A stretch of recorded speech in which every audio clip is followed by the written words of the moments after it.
What's going on? This is the Better I Found It podcast. This is Mikkel. Coach McGraw is here per usual. Hello, Coach. How you doing, Mikkel? I'm doing great. It's an exciting week. Lots of golf to talk about. But first of all, for this episode, we have started this segment that I'm excited about. Gotten some feedback, so I know the folks out there are excited to hear a new portion of your top 5 rounds that you've ever witnessed in college golf. And this week, we're on the number 4 spot. The number 5 spot we did last week, that was Charles Howell, 63, as part of that NCAA title. What do you have for us this week in the number 4 slot? Well, this week's best round, one of the best rounds that I've ever seen in college golf, is a 10 under par 62 by Morgan Hoffman back in 2009 at the Southern Highlands Collegiate. So before I tell you about the round, let me kind of describe Southern Highlands. It's an unusual golf course, very beautiful. It's in Las Vegas, so it's in a very arid region, but they've brought in thousands and thousands of pine trees and different kinds of trees like that to give it a little bit more of a mountain feel, that type of thing. And but they have the firmest, fastest greens we see all year long in college golf. In fact, so firm and so fast as to be somewhat almost unrealistic. We don't ever see that kind of condition, and I love it. Yep. I think it's important because it puts kids on their heels. It has such a hard edge to it, especially when the wind blows 15 or 20 miles an hour, that it just really makes you feel uncomfortable. And I think that Dwayne Knight at UNLV is a big part of that. He wants it to be a really tough championship. They call it the Southern Highlands Collegiate Masters, and it's just a great event. But in 2009, the greens were particularly firm and fast that year.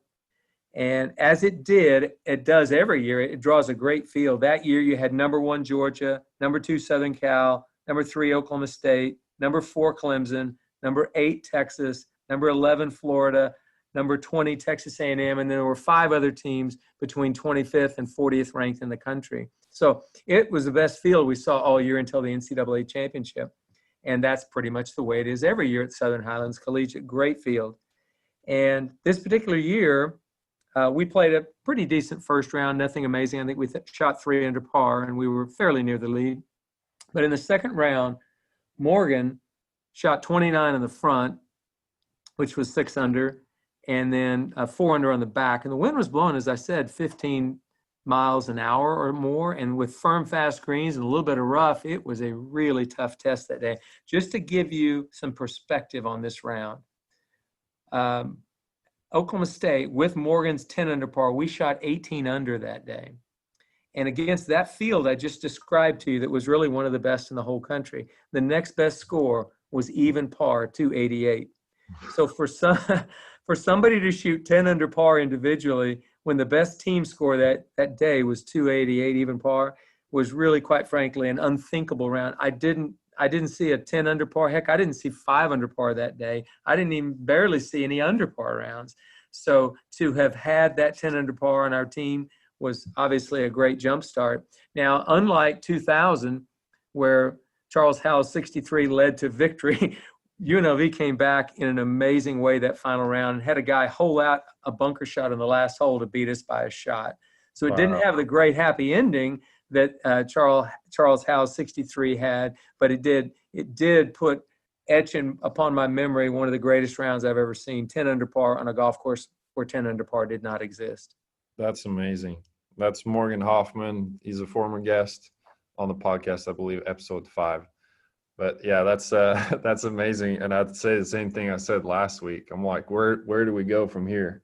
Because I've been out there as well the last 3 years, and that golf course is really tough. And like you said, it is a great challenge, especially on and around the greens. So that is fantastic.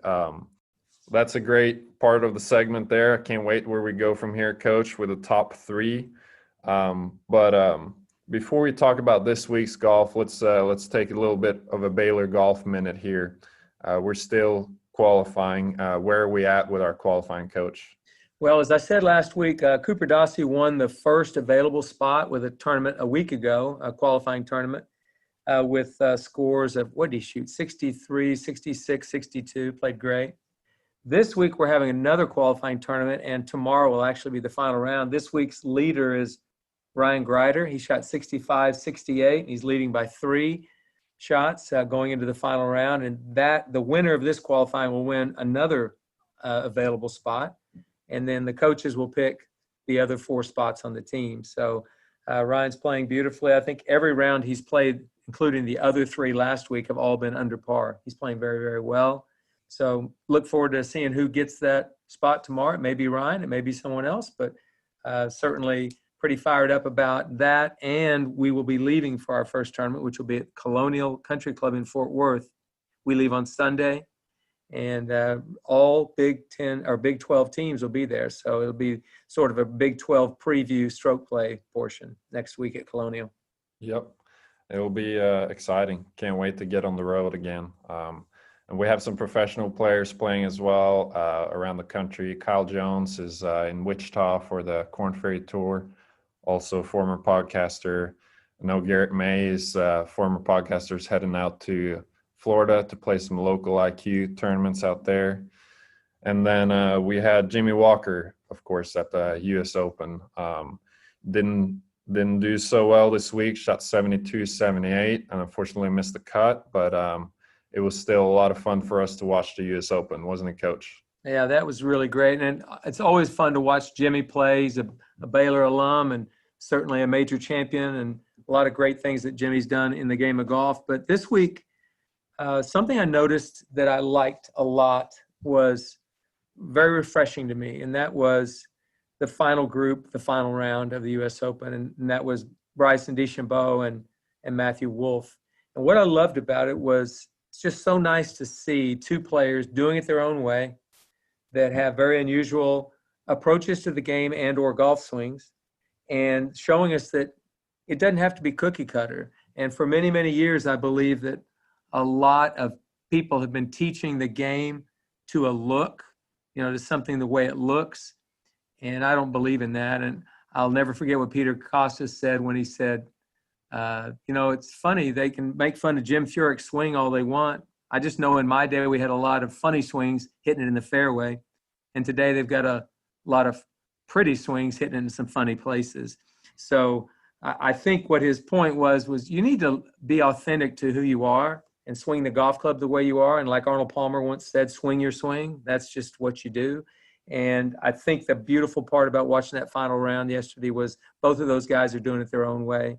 And you can't argue with success. And it was fun to see, and it was a great match. And Bryson just played some amazing golf, and he literally overpowered that golf course and the field with a great U.S. Open. I think he just became the third person, Tiger Woods and Jack Nicklaus being the other 2, to win the U.S. Amateur, the NCAA Championship, and a U.S. Open. So congratulations to both of them.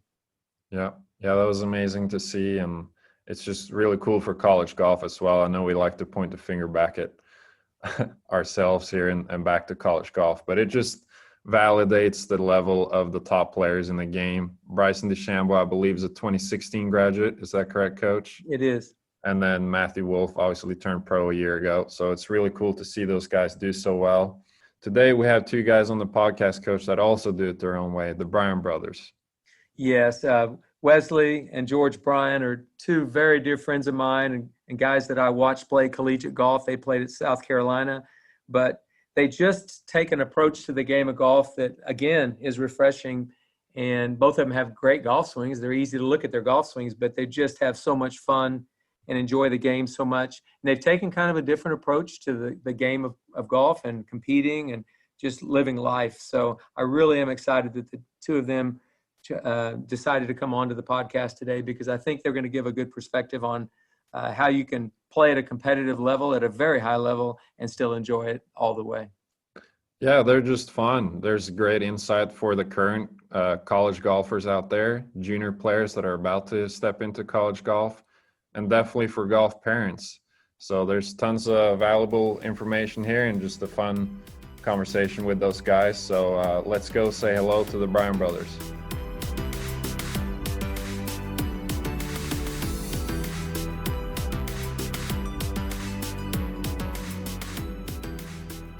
George and Wes Bryan. Goodness gracious. It's great to have you guys on the podcast today.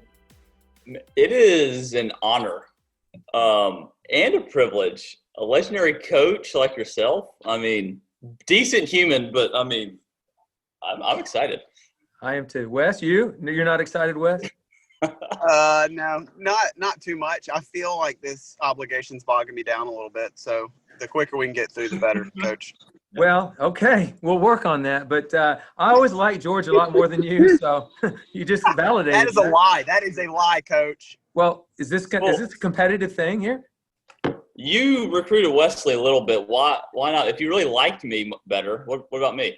I was when you were going through the recruiting process, your junior and senior year, I was actually the women's golf coach at Oklahoma State, or maybe the assistant. So you'd had to have – that just wouldn't have worked. So but I did, and we'll talk about this in a minute. But so I'm going to ask a question. You guys grew up, siblings obviously, that played the game of golf. So can you tell me just kind of how much of a rivalry you started back then, and is it still in existence today? Yeah, I think it's less than it was back in, I'd say middle school and high school was like the peak.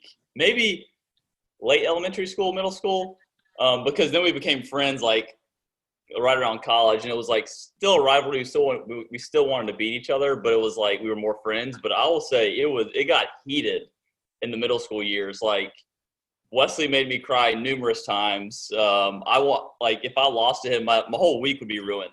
So it was awesome having that that drive to compete, and obviously it was really good. So it helped fuel better our games. But yeah, it was intense. Yeah, I would say I got from George. He told me that I'd sometimes like to do some psychological warfare is the terminology for it. And what I would do is I would just make gentle jabs. And he didn't know if I was kidding or not kidding, whether it would be about his putting stroke or his practice swings or whatever it was. And then by the end of the day, I could have him so frazzled to where, like you said, he was cussing at me, crying, and just didn't know how to operate. That was early, mid-high school for me.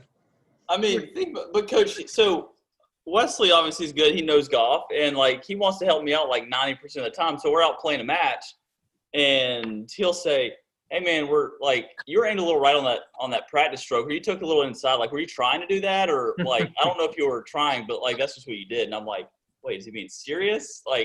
Or is he just trying to?" Yeah. Then by that time he had me, and I was toast. So essentially, Wes is your sports psychologist in kind of a evil way.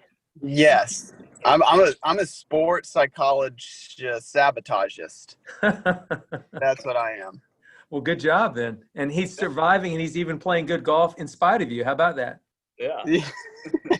That's great. Well, so it's good to hear that there's a sibling rivalry. My siblings, my older brother Tim was a really good player. He played in the men's state amateur at 11, played in the Trans-Miss at 13.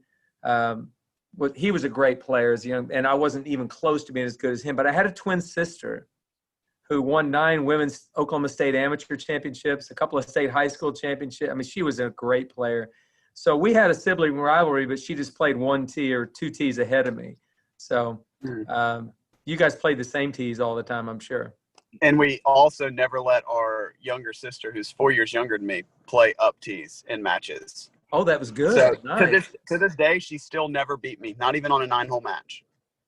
So you feel pretty good about that, do you, Mr. PGA Tour player? I feel great about it because she slipped up on George a few times and beat him. I don't know if she has definitely beat you at least once, maybe twice. I think maybe tied.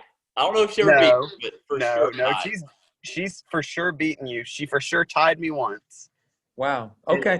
Well, it's good to know that in other families there's a sibling rivalry, just like there was in mine. But yours looks a little more heated. My sister and I actually like each other. So. My sister's like one of my best buds. Good. Right? I love it. Well, wait, can I call you Mike, or do I have to call you? You can call me anything you want today, but you'll be calling me long distance tomorrow. That was an old saying of my dad's. You didn't get it. It went right over your head, didn't it? Sorry. No, you can call me Mike. That's great. Okay. Okay.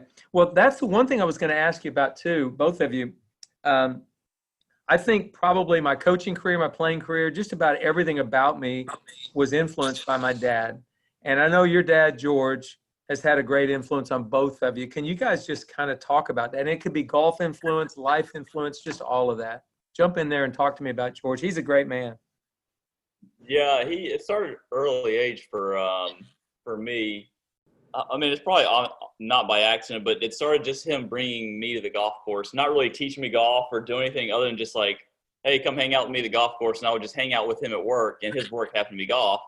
And so, from 2, 3, 4, 5 years old, I'm just hanging out with him at the golf course. So I kind of equated, I don't know. So I grew to love the game of golf, not by accident, but just through him. He didn't force it on us or anything. And so then it turns into me wanting to play the game with him. And we had, that bond of golf that drew us together. And yeah, on the golf course, he kind of made and helped me and Wesley get to where we are.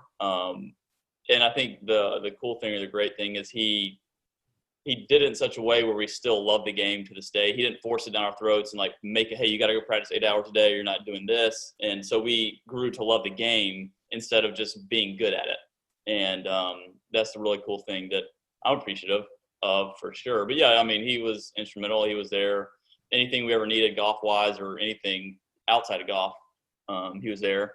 And the supported, like, even in our worst days, he would say, man, you guys are so good, so proud of you. And so I think that helped as well as, like, instill that confidence with even when we played. I mean, I'd shoot 90 in a tournament, and he was like, man, you played, I mean, so your game looks great. You're still great. And so that, again, he was very supportive.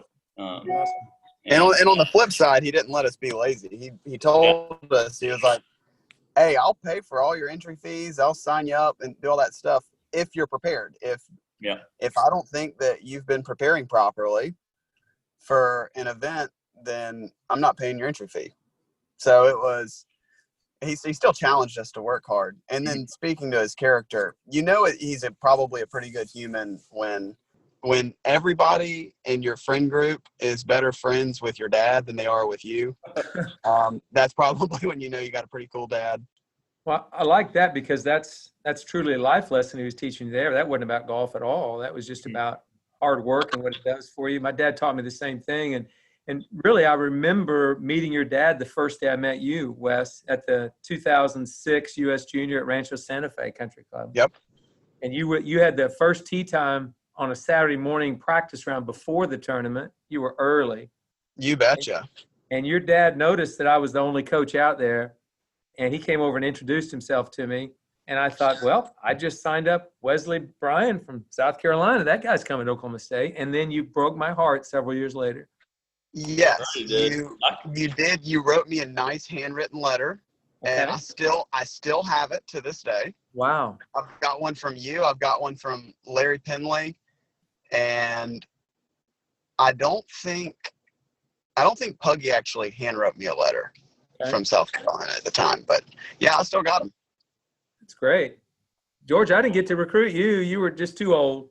Yeah, I mean, the thing about me is, like, I think that's why not a lot of people recruited me, because everyone knew I was going to South Carolina. And honestly, I couldn't have, me as a fan, which I think is interesting in any college sports, but I grew up a big Gamecock fan.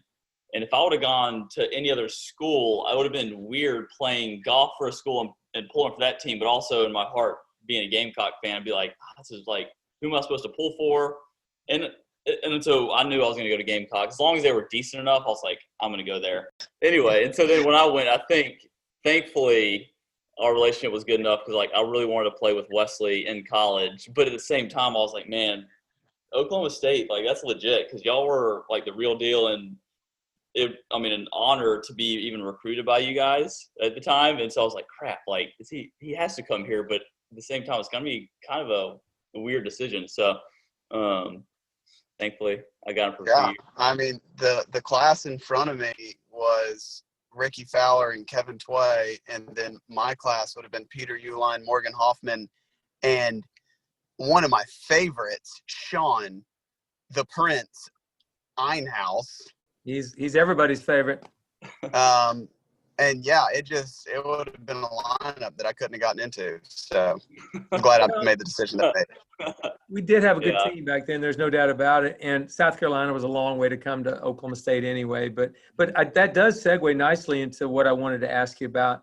So you got to play on the team together at South Carolina for 2 years. Is that correct? Mhm. 3, 2. Mm-hmm. Talk to me about that. I know there were some amazing experiences that came out of that. Yeah, I mean, it was really cool. Obviously, he was my best friend starting, I guess, my senior year in high school-ish. Whenever we were both in high school, I think is when we became, like, really good friends. And so that was awesome. But then, like, our core friend group that we had on the team, we were all really close and played junior golf together. And it was like it really was amazing rooming with a couple of our best friends for a couple of years and doing life and then playing college golf together. So it really was amazing. But it was cool being able to, because we were comfortable with each other. We knew each other's games. And I think, like, in college, especially when you're getting pulled in every different direction, having someone that you can trust, hey, how's my swing looking? What do you think about my game? I need some advice. Because we all come there with pretty good skill sets. And as a college coach, what I think is you have to manage everyone's whatever. You're not there to be a swing coach for every single person if they don't need it. And so that was good to have Wesley to, like, he knew my game and I could trust him. And from the golf side, that was cool. But life, just hanging out with him every day, going to study hall, goofing around, going to tournaments together. It really was a lot of fun. And we were just talking about the other day, some of the finer moments, the not so fine moments of we had some awesome. amazing times. We also at the end of the day, like, whether there would be disagreements on the team, like, there's always drama on every college sports team. But I always knew that George always had my back, and I always had his back, no matter the stance that was being taken by anybody on the team. The only problem with our experience in college is nobody would gamble against us. Like, they would never let George and I be on the same team in any match at any time. So that was a disappointing part.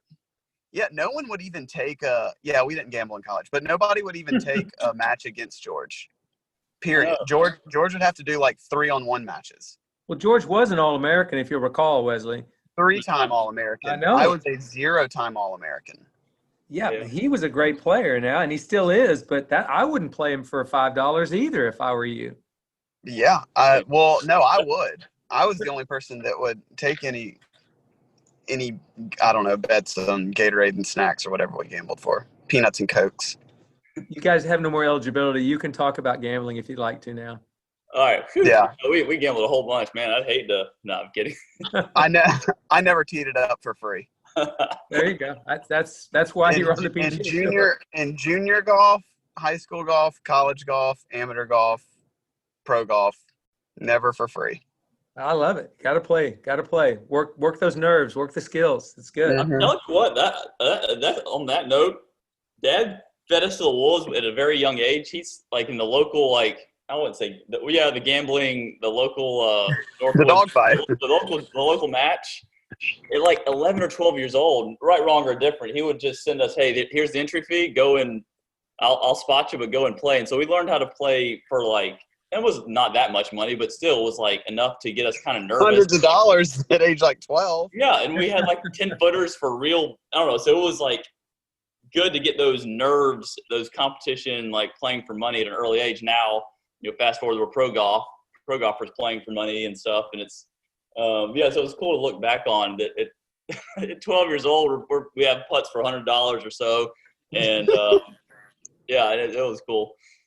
Well, I think it's kind of cool that you guys really enjoyed your time together, at South Carolina. I mean, that's an experience not very many people get to have, is competing at a Power 5 school, Division I, for national championships, conference championships with your brother. That's pretty amazing. So you did that.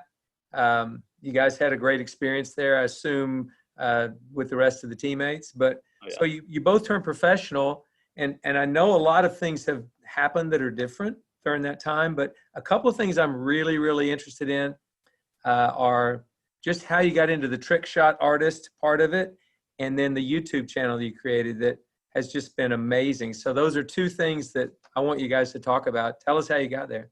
Yeah, like 2014, I'm fresh out of money from professional golf. I'd played so well that I lost all my money, and I was like, well, I can't do Q school this year. And Wesley was funded. He was playing, but I was like, You also spin it pretty liberally. You would buy me shoes and ping pong tables and clothes and pretty much anything else. You took me to Vegas. That was 2010, all right, Wesley. Right, but what I'm saying is that's why you ran out by 2014. Anyway, so I'm like looking for money, doing odd jobs, caddying, and had a lot of free time. We just randomly put this video on YouTube because we had seen someone on ESPN do a trick shot and like, hey, I think we can do better than that.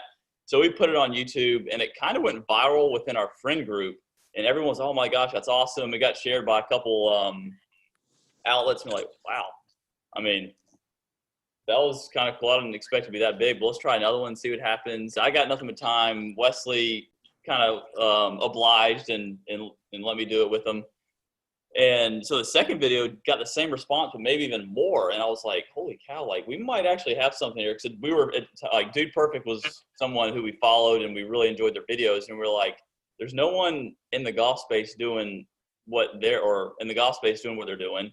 We could be that guy. I don't know if anything could come of this, but let's put some videos out there. Let's see what happens and maybe make some money, fund our golf, do something. And sure enough, every video kept snowballing and getting picked up. We kept growing, and we had ourselves a little something, a little brand less than 6 months later. So it was honestly in hopes to fund mini tour golf for both of us at the time. And by golly, we did it. Yeah, I couldn't believe it. We had one of my buddies from college just turned into kind of our agent or our first line of defense when people would ask us to do things. We're like, hey, we need someone to like shoot back emails, not from us. Yeah. And he started doing that. He crushed it for a couple of years for us. About a year and a half. Mm-hmm. Got us like severely overpaid. And because what we were doing just wasn't really that special or that cool, or it was unique, but it wasn't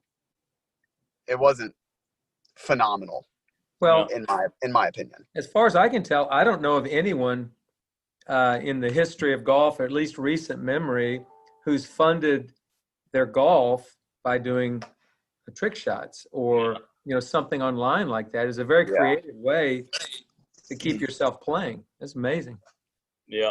And then the YouTube thing came, but I mean, that's just where we put all our stuff. But now I would say, segueing to the YouTube, is I kind of revamped.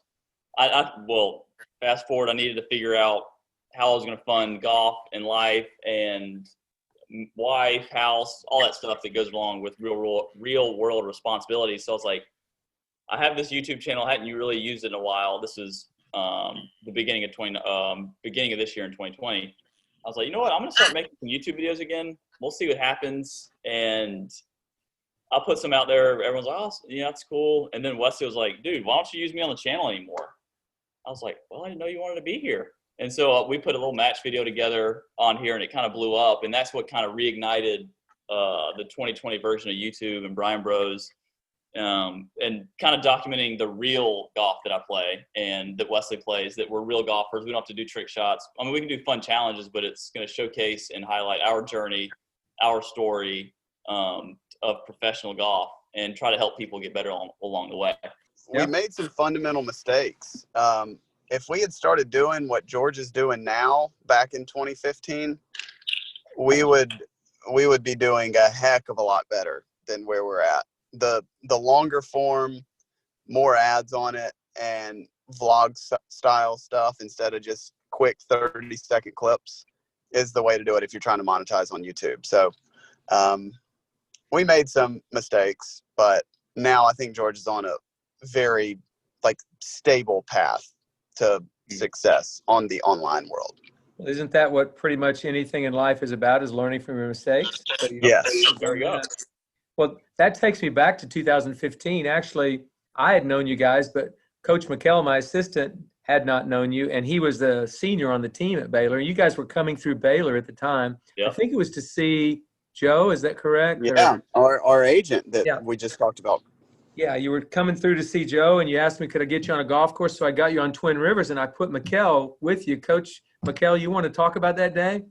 It was a really fun day. I think we only played 9 holes, and if I remember correctly, it was for some reason I was the lucky one to get to play with the esteemed Bryan Brothers that were blowing up online everywhere. And I think Travis Wolf from CGF was the last You betcha Travis Wolf right? played with us. Wasn't that how it worked out? Yeah. But yeah, it was really fun, and I've been a fan, from a distance, since that time. But kind of, I need a sneak in a question because going back to the YouTube channel, I'm a fan and I follow you guys and I watch your stuff. I think it's great. You guys just have like a really fun edge to golf. And I think that's why you're so popular. Like, how important is that for you guys to relay to junior golfers? And I guess why do you take that approach in your videos? I think, Dad, that's one thing Dad did a great job is like telling us that golf is fun. It's a game. It's meant to be played. And I play my best golf when I'm having fun and treating it as such, like a game. And I'm not all tense and nervous, and I'm just hitting shots, trying to figure out how to get the ball in the hole. And so at an early age, Dad was like fun. And now, all these years later, I see the value in treating it as a fun game. And that's kind of what I want to do is make golf or show when I'm playing golf, that I'm having fun, that I'm having a good attitude, and showcase that side of golf. And I think, especially when you get me and Wesley involved, it just comes across as like we're having fun on the golf course. Oh, we're having fun, but then we're doing it on a golf course instead of just like we're playing golf and making it all serious, and showing that you don't have to be like whoever the super serious PGA Tour player is every single time you play. You can still play good golf and hit good golf shots when you're just loose and being normal. And so I think that's one of the cool things that we can help, the younger kids, the college players, the people who are trying to get better at golf, is just say, hey, just relax, take a deep breath, and just enjoy yourself out there. Yeah. And I would add on that, like, if you notice on the channel, I sometimes am a little bit hurtful with the things that I say towards George. I might talk a little bit of trash. I am loud at times, and all that's goes back to, I've been the same way on the golf course for 20 plus years. And I actually had this conversation the other day with a junior golfer's parent who was asking me about the importance of having a good attitude. And I think I kind of flipped the script on her a little bit when I said, I would love to see your child get angry, throw clubs, maybe even yell obscenities, slam stuff, because that means, one, that he cares, and two, that he's probably really good if he's got very high expectations of himself. So I wouldn't address that just yet. I grew up once I got to college and shortly thereafter. But as far as what it takes on the golf course, it takes a different type of fire to be able to compete at the highest levels. And I don't know if you endorse it at all, but as a coach, I would love to see my kids get a little bit angry, mostly in practice. And when it comes time to compete and the lights go off, you have a little bubble that you kind of need to stay in, as far as your actions and reactions go. But man, in practice and on the practice field, I'd like to see a little bit of color when it comes to your emotions. You say that. I think I used to be the other way. I think I was about, being very stoic and keep your emotions always under control. I think the only time that I would be against emotions would be if it causes worse golf. As long as your golf's good and getting better, if you show a little emotion, that's great. But I think what Coach Mikkel was alluding to is you guys just look like you're having so much fun. We do. That's what made me a fan of you guys, 5 years ago, whenever this was, that I got to meet you guys and play golf with you. Is like, yeah, I can tell that you guys are serious about it. You're great players. You work to get better all the time. But you got this fun edge about you, and it's about having fun on the golf course when you guys are playing your matches. I think that shows really well coming through the videos, and people get to know you guys. And I just think that's so healthy for junior golfers to see. Oh, absolutely. I think that's two well-made points. One, have fun on the golf course. Two, it's okay to have a little fire. There's nothing wrong with that at all. And I think a lot of people sometimes mistake the fact that you guys are having so much fun that it's like we're just goofing off. You're dead serious about being great players. You both are. So let's let's kind of move on to the competitive aspect. We've talked about the sibling rivalry, but you don't always play against each other. You're out playing against other players. So let's talk about your competitive side and where you are right now with your games and where you're competing. So either one of you jump in there and talk to me about competitive golf and where you are right now. Well, I guess this gives an indication of where Wesley is currently, but he calls me up yesterday or maybe 2 days ago and was like, you know what? I think I want to have a little 3v1. Like, me and another pro is not enough. I want to have you and 2 other pros take me on, George. I was like, wait, so you're playing that good? He's like, yeah, I think I can beat 3 of you guys. I'm like, Wesley's game is really good. And it's getting better too. He's getting more comfortable out there, more into the like tournament golf aspect. Well, I would say competitively where I'm at, I transitioned from playing college golf, having that environment. I really love the competitiveness of college golf. And I stayed in Columbia, and after I graduated and still hung out with some of the guys on the team. And then I moved to Augusta when my wife got into PA school there. And I started practicing and playing a lot with the Augusta State golf team, now Augusta University, and at their practice facility, just because I love that competitive environment. And then one of the main factors of me moving back to Columbia was having access at the facility here that I'm currently at University of South Carolina, and playing and practicing with their golf team. So I like the competitiveness that a college golf team provides, and that's kind of where I've floated between Augusta and here.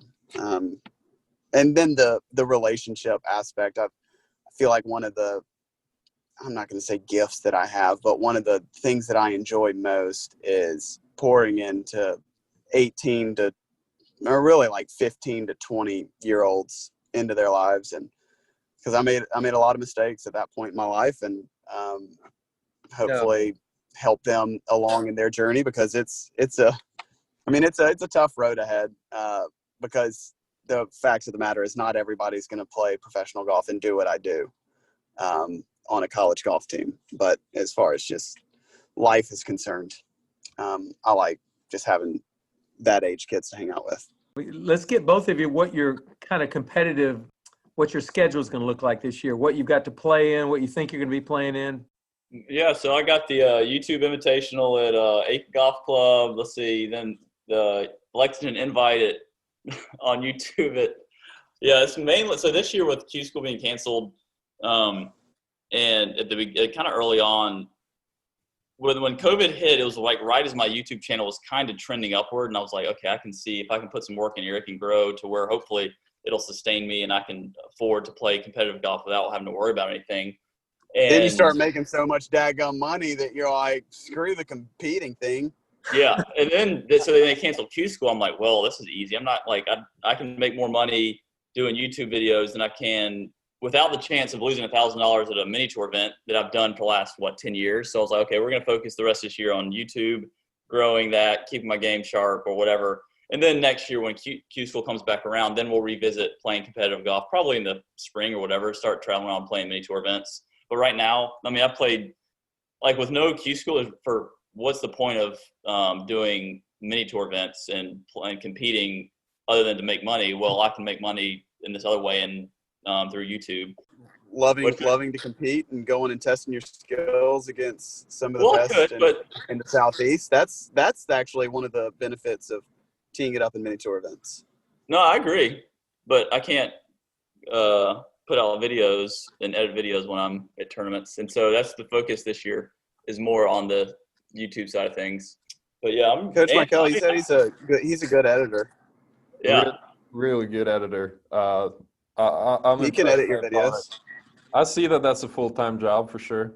Yeah, and honestly, I just don't have it's weird because I wish the desire to compete right now and stuff is just not where it needs to be. And so I'm like, I'm not going to go to a tournament when my game's okay or just subpar. And so I want to actually be in a place where I'm a little more sharp.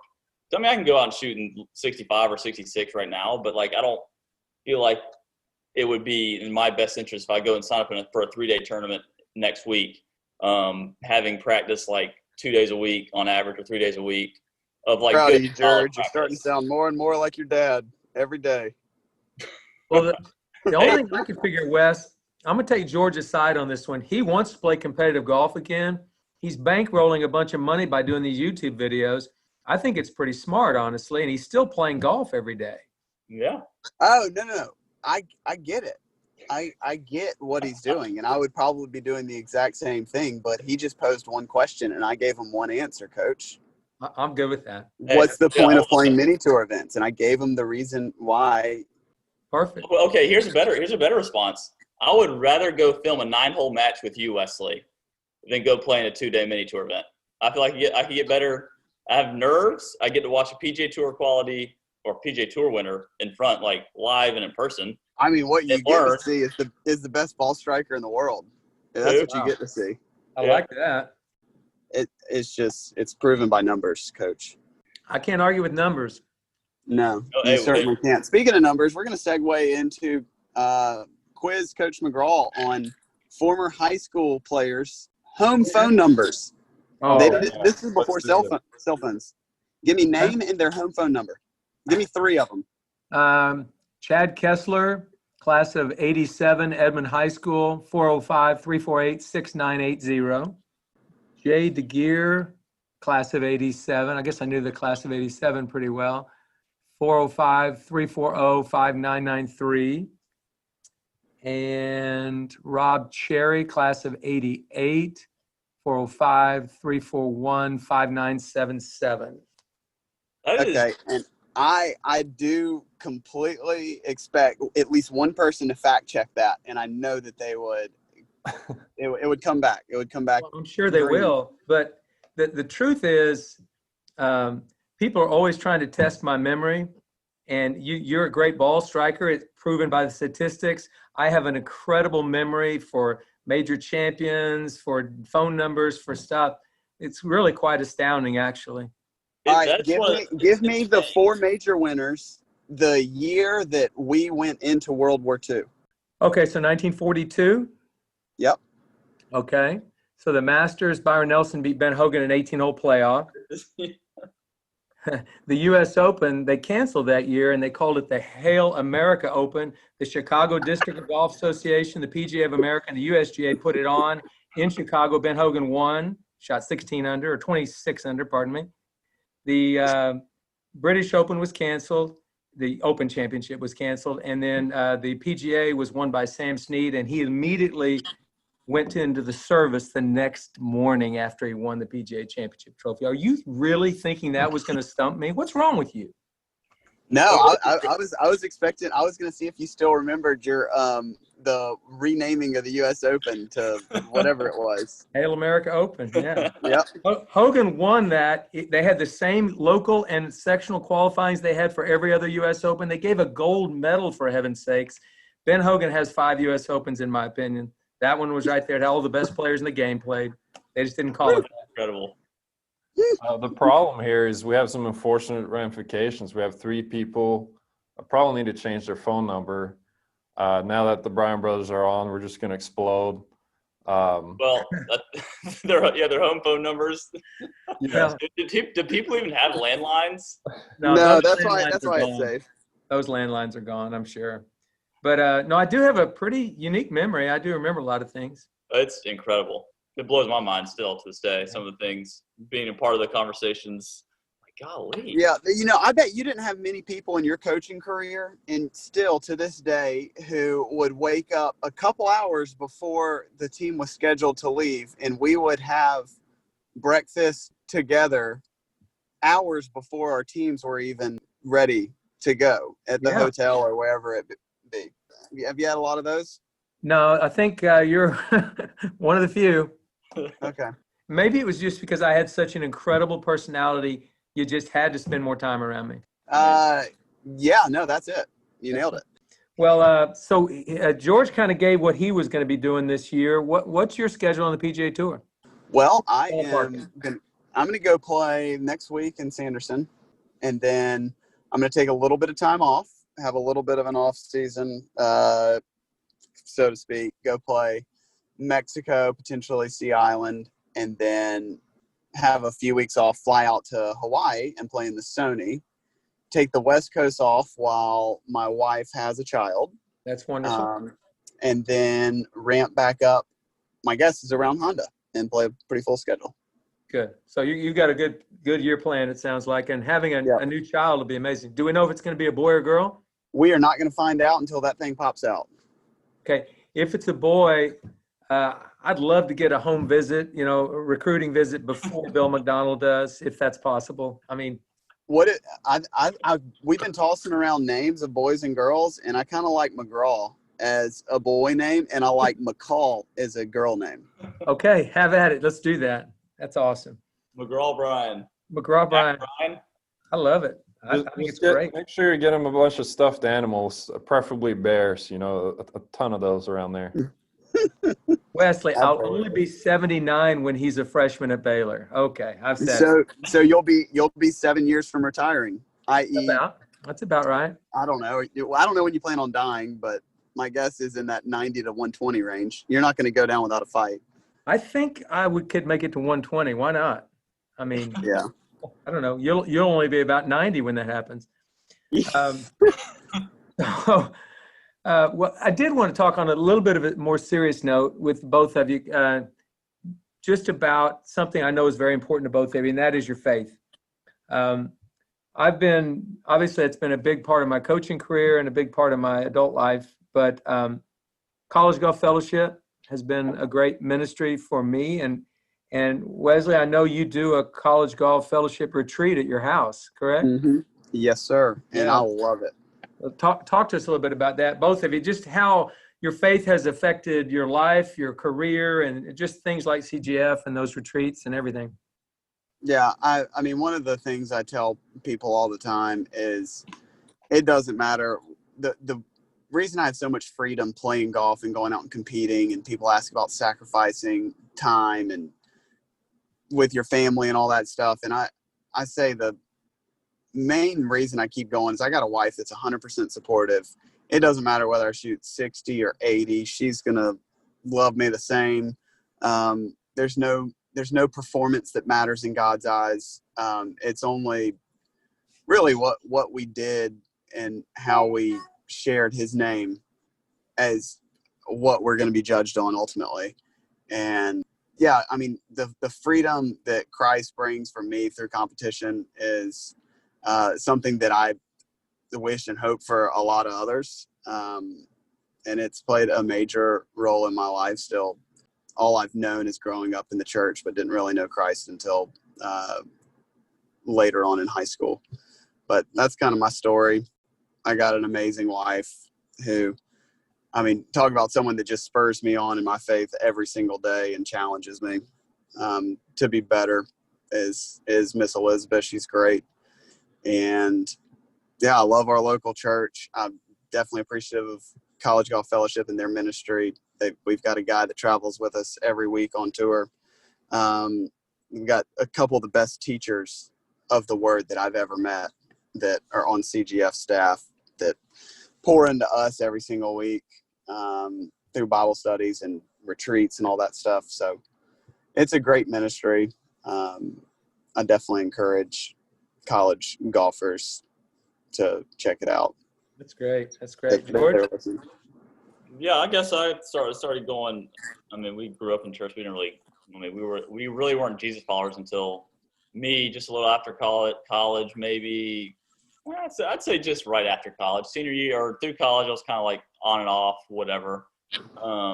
Jesus was all in the middle of kind of meeting my wife and getting married, and because Wesley, the church that Wesley was going to here, while he lived in Augusta, there was this girl that worked at the church, and Wesley had become friends with her and the pastor, and they were like, Wesley was like, "Hey, my brother's single," and she was single. Anyway, we meet, fall in love, we get married, and it's kind of crazy because I was praying, I want to meet a wife, and I'm 28 at the time, and Wesley's been married for probably 6 years. So I'm like, golly, am I ever gonna get married?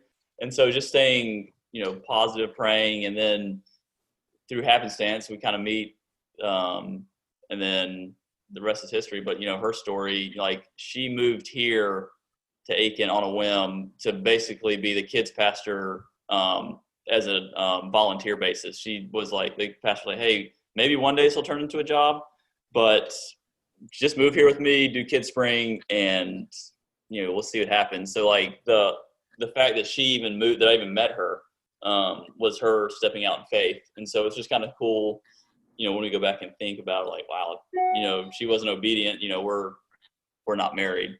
But yeah, I think Wesley has done a way better job of playing within the front. I think that's, part of the reason why his attitude by nature, he's a little more carefree than me, but like playing in that freedom that Jesus gives is one of his keys to success on the golf course, because like he truly doesn't care, because golf at the end of the day is really not that big a deal. He has his faith, he has his family, and that's really all that matters to him. Golf is just something that he does. And if he makes a 12 on a hole, he's still going to be the same person as he is if he makes it 2 or 3 on a hole. And so it's really, really cool to see him live that out when it's really not that easy to do. It is, but it isn't. So it's cool. He's a kind of role model in that aspect. But yeah, I mean, it's got me. It was a slow burn. Made a lot of dumb mistakes from 18, 19, 20, 21. But it got around the right people after college that spurred me on the right direction. And, I've been on that journey ever since. And it's definitely worth it. I personally think both of you, the fun, lighthearted nature that we see, all of the just sort of having fun with the game of golf, I think that probably starts with your faith. I think it starts with just the assurance that this is pretty enjoyable, and God's given me this opportunity, and I'm going to do the most with it that I can. So I really appreciate that. Just you guys, both of your perspective and just the way you carry yourselves. It's pretty amazing. Can I ask you a question, Coach? Well, sure. How is it leading your squad that you have right now? And we got some good humans, good players. What? Give me a rundown. Well, and I want your honest opinion, even though they're all going to listen to it. Absolutely. The honest thing is, I'm so very excited that we have the 12 guys we've got. 2 of them came back. Colin Coburn and Cooper Dossie came back and took advantage of the 5th year that the NCAA gave because of COVID. And then we had 10 other players. So we've got 12 on the team. And quite frankly, it's about the easiest group of players I've ever had to work with in 35 years. Really good, solid kids. They do all the right things. I know that they're human, so they do some things that aren't perfect as well. They're hardworking. They're talented. They're a good team, no doubt, but they're just so easy to work with. So I have no heartburn at all with this team, and I can accept the result. How many guys are going to have under par scoring averages for this season? Is that my prediction you're asking? Yes. I would say at least 2, but maybe 3 or 4. I don't know. I don't even know what par is anymore. We just try to shoot as low as we can, Wes. And do you have anybody that resembles Kyle Jones on your team? So Kyle, when I think of Kyle, I think of somebody doing it his own way. Kyle kind of sort of like we saw yesterday, Matthew Wolff and Bryson DeChambeau in the final round of the U.S. Open. Those 2 guys do it their own way, which is great. Kyle's very much the same. I don't think I have anybody as unique as Kyle. Kyle was quiet, went about his business, great leader, and didn't say much. So the other guys I have on the team are a little more vocal right now. But he just got so much out of his game. I always told Kyle this. Some people have been given a lot, but you do a lot with what you've been given. And I love the fact that he always maximizes everything that God gave him. So probably nobody like Kyle. He's a different player. I really appreciate you guys coming on today. I don't have much more for you today other than a speed round. And so you've got to survive this speed round. And we've had a lot of guests on here in this last month and a half, 2 months. They've all survived it. So I'm a little concerned for, especially for you, Wes. I'm toast. Yeah, I figured you would. All right, so I'm going to ask the question, and both of you are going to be able to answer. We're going to alternate who answers first, so the other one doesn't copycat every time. So, George, since you're the oldest, I'm going to ask the first question. You answer it first, and then, Wes, you give your answer. And then the second question, Wes will answer first and back and forth. Can you understand those instructions? I got it. Got him. Sick. Okay, here we go. George, favorite golf course you've ever played? old course at St. Andrews. Wes? Augusta National. Okay. Wes, course you'd most like to play, but you haven't played yet. Cyprus. That's what was my answer. That was my answer, Wesley. Way to go. Okay, well, All right, Cyprus. so Yeah, they find out. Cyprus. Yep. You know, my trusty assistant, Mikkel, likes to jab at me every week that he's played Cyprus and I haven't. So Heck. that's the thing I dislike about him the The most. only thing in the game I have on Coach McGraw is I've played Cyprus so Yeah. far. My Okay. guess is you could wear them out one-on-one right now. I'd think so. I think we'd find Coach McGraw's balls, but they'd be about 170 down the middle. We might have to look for mine. So it depends on the golf course, I think.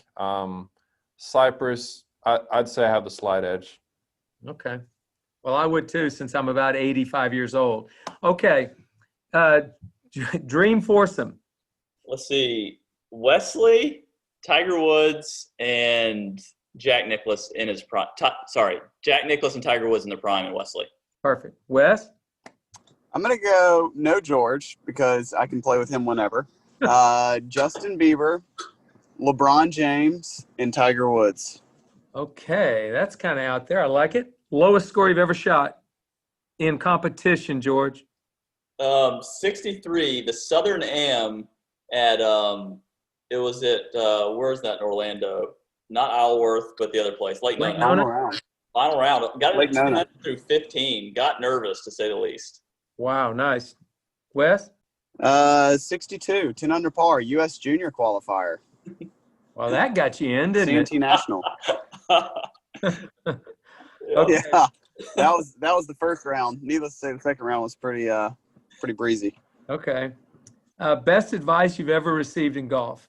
Easy peasy lemon squeezy from the Okay. caddy in the greatest game ever played. Gotcha. Let's see. From Dad, we'll go typical here, but being the same person on the course as you are off the course is what, like, anytime I'm myself, George, I am off the course and play that way, I always play well. So being Yeah, authentic. George, you just used my example, the easy peasy lemon squeezy. That's me off the course and on the course. I know. I figured you'd go read it, roll it, hole it, Yeah. George. Read it, roll it, hold it. Read it, roll it. What, is that a movie? Yeah, it's from the greatest game ever played. All right. Shawshank Redemption or Remember the Titans? Now I'm an older age, definitely Shawshank. Remember the Titans. I knew you guys would disagree on that. Okay, before you answer this question, I'm going to put a qualifier on this one. Classic country or today's version of country? And before you answer, they put pop in my country, and I ain't one bit happy about it. They've just ruined country music. So before you answer it, would it be classic country or today's version? Early 2000s country, so whatever that falls in. We're gonna go with C. No form of country is the best country. Well, see there, George, that's the thing I dislike about you the most. Does Taylor Swift count as country? No, she doesn't count as country at all. That's just pop music. Goodness gracious. You can do better, George. Okay. Favorite pro athlete? Wesley Bryan? That's a good answer. Wes, who's yours? Tiger Woods. Easy. Yeah. Tiger Woods. That's okay. Favorite, I would ask favorite pro golfer. We know Wesley's going to say Tiger Woods. George, who? Honestly, I don't know. I've always liked Ricky. He's always been like my – Oh, that's my go-to answer. I ask kids, "Who's your favorite golfer?" And they're like, "Never mind, I'll answer that. It's Ricky Fowler, or whatever." And then I'll throw. I don't know. I've always, it's always been Ricky because he was the guy like when I was in college, and then he had success early. So I've always like followed him and enjoyed watching him play. But yeah, it's like weird. It's like I'm a fangirl of Ricky, but we're like the same age and we're contemporaries. No, you're older. Hey, speaking of Ricky, Coach, do you remember April of 2010? We are playing with you guys. Nope, it was 2009. April 2009 in Atlanta, and it is snowing. It is pouring down snow during the U.S. Collegiate, and I'm paired with Ricky, and Ricky is wearing only rain pants and an orange compression Under Armour shirt. That is all that he is wearing. Yeah. And we walked off of our 7th hole, I believe it was, and he's punched a tree, and now his knuckles are bleeding all over the place. And you're yelling at him for punching a tree. Yeah, how could you forget that? I don't know. I remember it. And he also was gnawing on sunflower seeds the whole time and spitting them all around his golf ball as he was taking the club back. He was. Some of them were hitting the golf balls too. It was bizarre. I remember him not being very happy that day. He didn't play well. He shot 74. Google it. All right. Something. All right. Who am I asking this one to first? This is Wes, right? Yeah, man, that was amazing, Coach. You're welcome. So, Wes, something about George the world needs to know that no one knows, but they need to know, and keep it G-rated. This is a family show.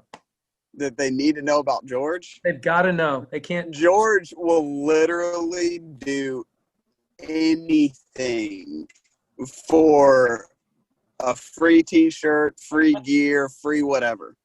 Okay. He'll do anything.